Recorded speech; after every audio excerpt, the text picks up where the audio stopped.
اور حدیث میں ہمارے آقا انسانوں کے مربی، ساری انسانیت کی تربیت کرنے والے اللہ کے نبی محمد صلی اللہ علیہ وسلم نے فرمایا بچے کا حق ہے کہ اس کا باپ اس کو اچھی تربیت دے اور اس کا اچھا نام رکھے۔ یہ بھی عبداللہ بن عباس کی حدیث ہے اور حدیث کی کتاب بیہقی میں یہ حدیث آتی ہے۔ کیا فرمایا؟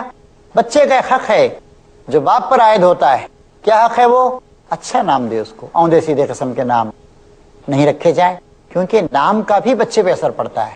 خدا رحمان کے نام سے یا خدا کی صفات سے متعلق نام رکھے جائیں، ایسے نام رکھے جائیں جس میں حضور کا نام محمد اور احمد ہو، اور جس سے نیکی، شرافت، پاکیزگی، اچھائی، خوبیاں، انسانی شرف، عزت چھلکتی ہو، ایسے نام رکھے جائیں اور ان کو اچھی تربیت دیں۔ یہ بھی فرمایا ہمارے آقا نے کہ کسی باپ نے اچھی تعلیم و تربیت سے بہتر کوئی عطیہ، کوئی گفٹ اپنی اولاد کو نہیں دیا۔